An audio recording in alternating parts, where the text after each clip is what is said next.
could get some service.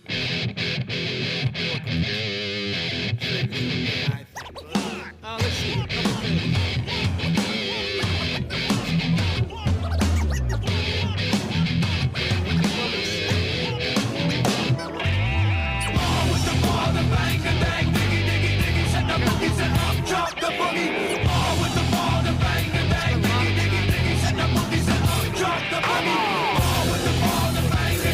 I entertained the troops all over the world and actually spent a little time away from home, which I know a lot of you will probably be doing this holiday season.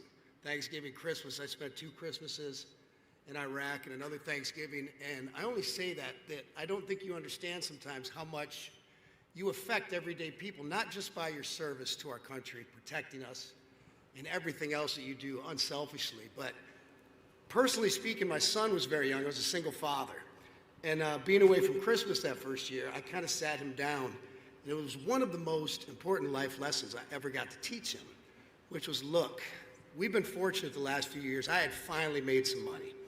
I said, to be able to afford whatever we want, I said, I've been asked to go entertain some guys and girls over in Iraq this Christmas. So we're not going to have a lot of presents this year. I'm going to be gone, but I'm going to go be with people who can't be with their families as well. And I think that's really the spirit of Christmas and the spirit of our country. And I'm proud to say he's 32 years old now, happily married. I have 2 grandchildren, and he couldn't come today because he's working. He has 2 jobs. So I just wanted to say thank you again, because it's people like you that I was able to teach him that lesson. Now also, like I said, I'm 54 years old, and I see a lot of young faces around here. And I was thinking on the way up here, I thought about the first time that I realized I was old. And I'd like to share that story with you because, make no mistake, everyone in here is going to have this moment.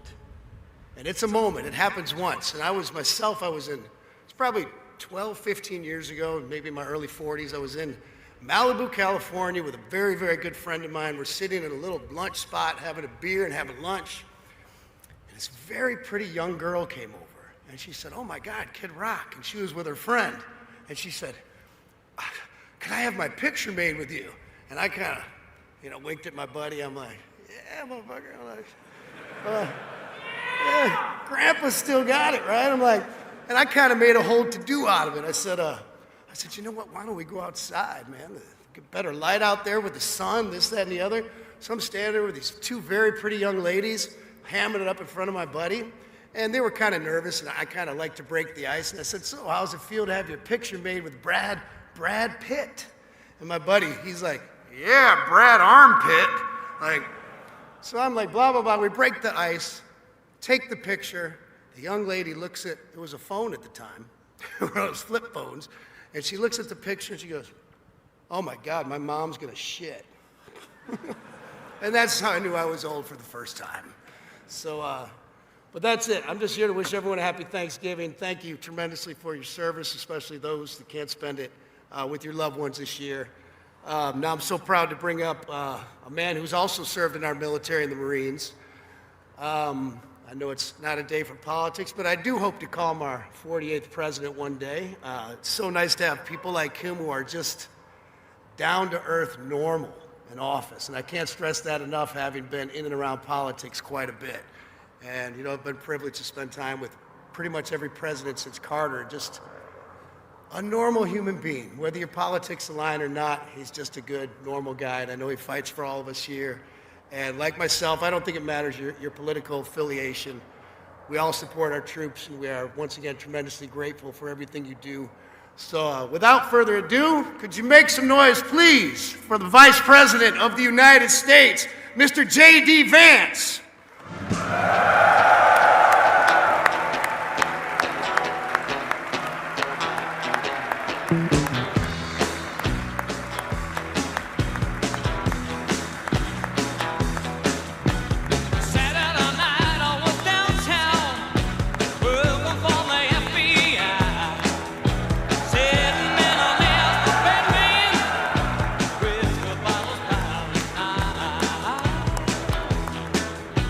Ooh, let 'em move.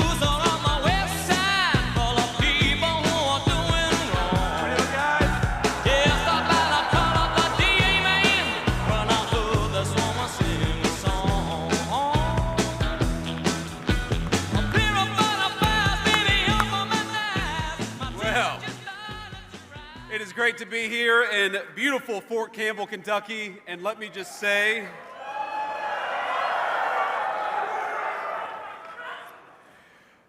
I want to say first, before we get started, on a somber note, we had, and some of you may have seen this on your phones or on social media, but apparently there was a shooting outside the White House just a couple of hours ago. And we're still learning everything. We still don't know the motive. There's a lot that we haven't yet figured out. But what we do know is that a couple of National Guardsmen were injured in the line of duty. And first of all, I want everybody who's a person of faith to say a prayer for those two National Guardsmen, that they're able to spend Thanksgiving with their families instead of losing their lives, because I understand they're still in pretty tough condition.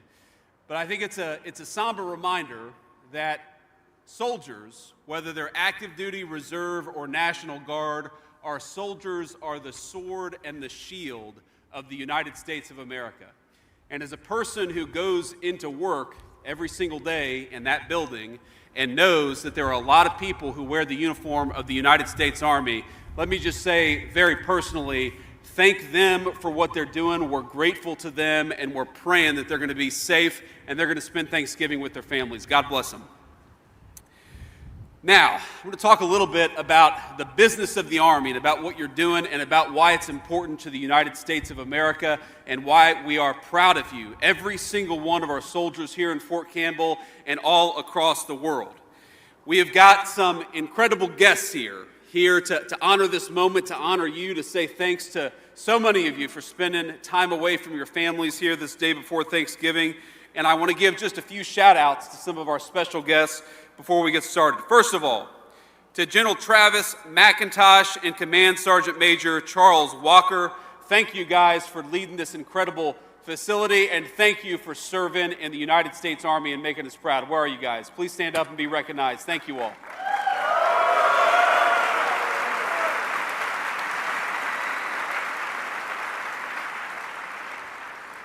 We've got my dear friend, Senator Marsha Blackburn. Marsha, please stand up and say hello. And we also have Congressman Rose. Where is Congressman Rose? Please stand up. Thank you, Congressman. It's good to see you.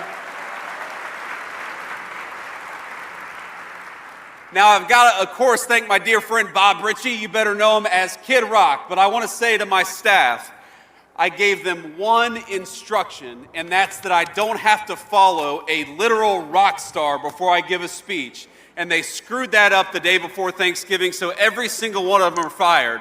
But thank you to Bob Ritchie, Kid Rock, because he's not just a great musician, he's not just a great American, he is a person who loves the soldiers of the United States Army, and we are proud and grateful for Kid Rock for being here today.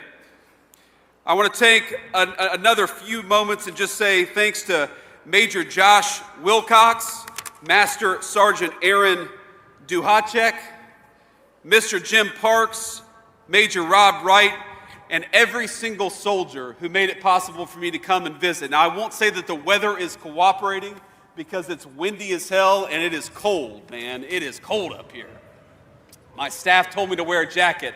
And I said, nah, I'll just be fine. And here I am 2 minutes in, wishing that I had listened because it is really freezing cold up here. But we're gonna have a little fun despite that, because we're here to celebrate not just the United States Army, we're here to celebrate each and every one of you. And I know we've got some units here at Fort Campbell, and I want to give a shout out to each of the great units.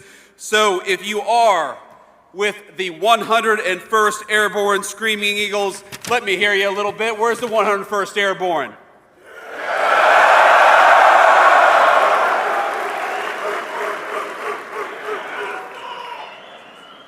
That was pretty damn good. That's pretty damn good. Let me say that the 101st Airborne is one of the proudest units in the entire United States Army for all warfighters everywhere. Everybody knows the prestige, everybody knows the professionalism, and everybody knows the greatness of the 101st Airborne. So when the nation calls on the 101st Airborne, you all execute, you make us proud, you kick the enemy's ass, and you come home safely, and that's exactly what we want our soldiers to do. We are honored. Somebody said, I agree. Thank you. I appreciate that endorsement. We're also honored to be here to welcome the men and women from the Strike and Destiny Brigades who just finished deployments in Europe and the Middle East. We're the Strike and Destiny Brigades. I want to say to those of you who are here for the first time back home in a few months, we're proud of you, we're grateful to you, and from the Vice President of the United States, welcome home. We also want to recognize the Legionnaires. Where we got some Legionnaires at?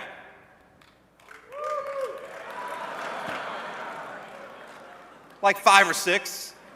We got some Legionnaires. How about the Night Stalkers of the 160th Special Operations Aviation Regiment? We got some Night Stalkers out here? A few? Like 3. They're all working right now. And I also want to give a shout out to the 52nd Ordnance Group, members of the 2nd Battalion, 44th Air Defense Artillery, the men and women who run the elite training schools here, and many, many more soldiers who make this one of the proudest military installations anywhere in the United States Army. And I want to tell you, just give you a message from the President of the United States. I know he couldn't be here, but the President is proud of our soldiers, and he's proud of every single one of you. So from the President of the United States, he just wanted to make sure that you knew he wished you a happy Thanksgiving, and he's grateful for all you do. Now, I'm proud and happy to serve with a lot of very good people. And one of them is my dear friend Dan Driscoll, who's the Secretary of the Army. Dan is doing a great job, and I also want to give a shout out to our incredible Secretary of War, Pete Hegseth. I think he's doing an amazing job. And you know, Pete gave a speech at Quantico, which is a Marine base, don't hold it against us, but he gave a speech in Quantico a few months ago that I think is one of the best speeches that I've heard about the United States military, because he was talking about the incredible esprit de corps, and he was talking about the importance of holding the United States Army and all of our branches of the military to the very highest possible standards. And I listened to this speech, and I'm thinking as I'm watching this speech, man, Pete, this is a hell of a speech. This guy is one amazing orator, and he was talking about the importance of military standards. He said, and I'm going to quote here from his speech, "The new War Department golden rule is this: do unto your unit as you would have done unto your own child's unit. Would you want him serving with fat or unfit or undertrained troops, or alongside people who can't meet basic standards?" He was talking about the importance of bringing the highest standards possible to the United States Army. And I hear Pete saying that, and I'm like, hell yeah. That's exactly what we want out of the United States Army. I see a lot of you nodding your heads. And then he talks about the importance of this job and why we have to have the very best people doing this job. He says, because this job is life or death, standards must be met. And not just met at every level. We should seek to exceed the standard, to push the envelope, to compete. And this means that the War Department, first and foremost, we must restore a ruthless, dispassionate, and common sense application of standards. And I'm like, man, this is awesome. We're talking about bringing the highest standards in the world to the very best United States Army. I'm ready to run through a wall with this guy. And then Pete goes, no more beardos. I'm like, what the hell is that all about? He's talking about me. And I said to Pete afterwards, I was like, man, you had me. This whole speech was amazing, but you know what? The point is here that we believe in you so much. We believe in your mission so much that we know that you guys can meet the highest standards in the world. And when you look to your left and to your right, we want you to know that you're serving with the very best and the very brightest this nation has to offer. Before I came over here, I was at the chow hall, and we got to serve some food to the soldiers there, and I was talking afterwards, just sharing a meal with a few of the soldiers, and a guy said to me something really interesting. He said that 250 years ago, when the Army started, there was a Prussian military leader who came over and helped train the very first United States Army, because of course back then we didn't have very many military experts in our country. We were still in our infancy. And what he said was very fascinating. I think the guy's name, he said, was von Steuben. Von Steuben said that it was only the Americans who just didn't need an order, but also needed to be told why they were doing what they were doing. And I thought that was a fascinating insight to the soldiers of 250 years ago and a fascinating insight to the soldiers of today. We don't just want people who mindlessly follow orders. We want people who think, because we know that the most powerful weapon in the United States arsenal, the most powerful weapon anywhere in the world, it's not a rifle, it's not a tank, it's not a helicopter or an airplane. The most dangerous and lethal weapon anywhere in the world is a United States soldier, and we're proud of you, and we're going to stand behind you every step of the way.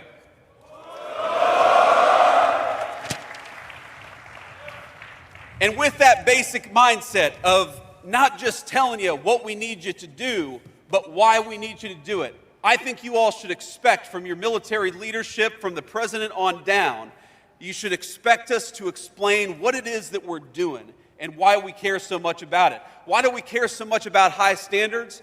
Not just because we think that standards got a little lax in the last administration. We care about high standards because if, God forbid, the President of the United States asks you to go to war, we want to make sure that the people that you're fighting with are the very best. We owe it to your moms and dads, your grandmas and grandpas, to only send the very best people off to foreign conflicts, and that is why we care so much about standards. You've heard our Secretary of the Army, our Secretary of War, you've heard the President of the United States. If you've listened to anything that they've said over the last few months, they talk a lot about preparing the Army and the whole military for the age of modern warfare, because it's changed a lot. We've got drones now, we've got cyber warfare, we've got satellites in space that are as important to the modern warfighter as any rifle or tank or airplane was 20 or 30 years ago. Now, yeah, of course, we still got a lot of tanks, we still got a lot of rifles, we still got a lot of the things that we've always had, but in this new generation of warfare, we need to give you the technology and the training to be the very best. And we know that you are the very best, but part of training you to be the very best is to make sure that you have the ability to use the modern weapons of warfare better than anybody else. When we look at the battlefield of the future, when we look at the next war, God forbid, if we're called on to fight it, it is going to be, if anything, a war up here as much as any other conflict in the history of the world. If you look at what's going on in Russia or Ukraine, or you look at what's going on in some of our counterterrorism missions, or you look at what could happen in the future in the next military conflict, it's not going to be the war that we fought 20 years ago. It's going to be a much different war. And one of the things I want every single one of you to know is that the President of the United States has given us a very simple mission, that we have got to equip you with the resources, with the training, and with the equipment to win the battle of the future. Now, I happen to believe that one of the mistakes that we made in this country, and let's be honest, it wasn't just Democrats, it was Democrats and Republicans, is that we were far too willing to send the bravest people in the world, our best natural resource, you all, the young people who put on a military uniform and are willing to fight and die for their fellow countrymen. We were too willing to send you off to battle without a clear mission, a clear definition of what you were supposed to accomplish. That was the mistake of Democrats and Republicans. It is the great stain on the political leadership of this country that we had the best troops in the world, and very often we went and sent you off to battle without a clear mission. And that is something this president and this administration is never going to do. If we ask you to go off and do something, if we ask our soldiers to risk their lives to defend their countries, what I promise you is that we're only going to do it with a clear mission and clear guidelines. And we're going to give you the tools necessary, we're going to give you the resources necessary, and we are going to empower you to do a very simple thing, which is kick the enemy's ass and come home safely. That's what the United States wants from its soldiers, and that's what the President of the United States asks of each and every one of you. It's not that hard, but that's what you should demand of your political leadership. Just as you follow orders of the President of the United States, this president stands by you. And if he asks you to do something hard, it's only going to be for a very good reason. You know, one of the things that I love about Thanksgiving, it's probably my favorite American holiday. If you think about all the holidays that we celebrate, Thanksgiving is the most uniquely American holiday. You know, Christmas, of course, the birth of Jesus, all of these other holidays, they're very important. And I love Christmas as much as anybody. I've got 3 little kids. But Christmas is a holiday that 1.8 billion Christians celebrate all over the world. Thanksgiving, what we celebrate tomorrow, that is a uniquely American thing. That's why, for example, we have, turkey. Think about turkey. Who really likes, be honest with yourselves, who really likes turkey? You're all full of shit. Everybody who raised your hand. I know. Think about it. And here's how I know that every single one of you who raised your hand is lying to me. How many times do you roast an 18-pound turkey just randomly? Just, a nice summer afternoon, we're going to go get an 18-pound turkey. Nobody does it because turkey doesn't actually taste that good. But on Thanksgiving, on the most American holiday, I got a fan over here, on the most American holiday, we're going to cook a turkey, by God, because that's what Americans do. We cook this gigantic American bird, and we do all kinds of crazy things to make it taste good. I talked to a soldier today who she said she's going to deep fry a turkey, and I'm actually going to deep fry a turkey myself tomorrow. And look, here's the thing. If you've got to deep fry something to make it taste good, it probably isn't that good. That's a pretty good rule of thumb when it comes to food. Chicken is good all the time. Chicken is good when you deep fry it, but it's also good outside of it. But here's the thing about Thanksgiving. It is so American because at the heart of it is the spirit of gratitude. And I know that every single one of you has something tomorrow to be very thankful for and to be grateful for. And that's what I think, really separates. People ask me all the time for advice.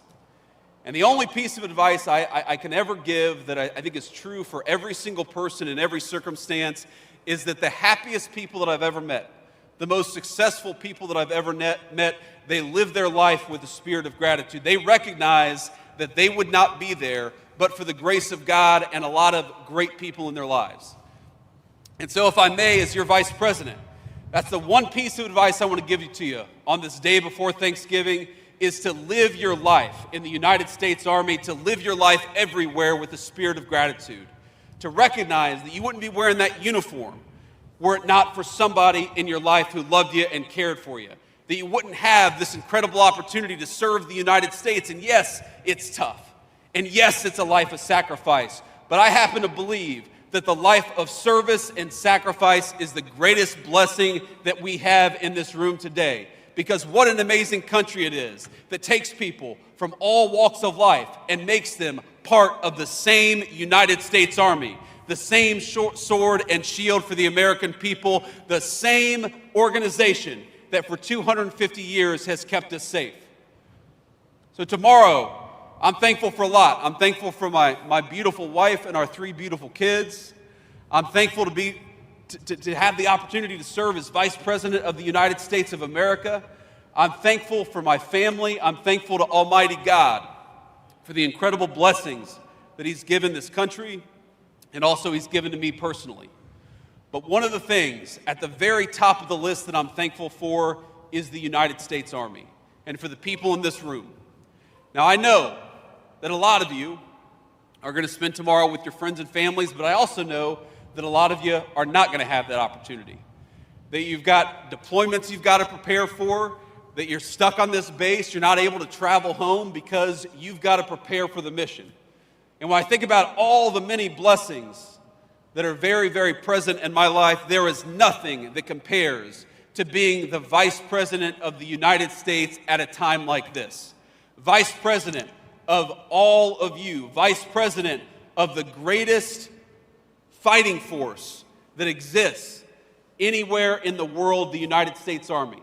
You guys make this a happy Thanksgiving for me because every single day you show up to work, you put on that uniform and make your nation proud. You make me proud to be your Vice President.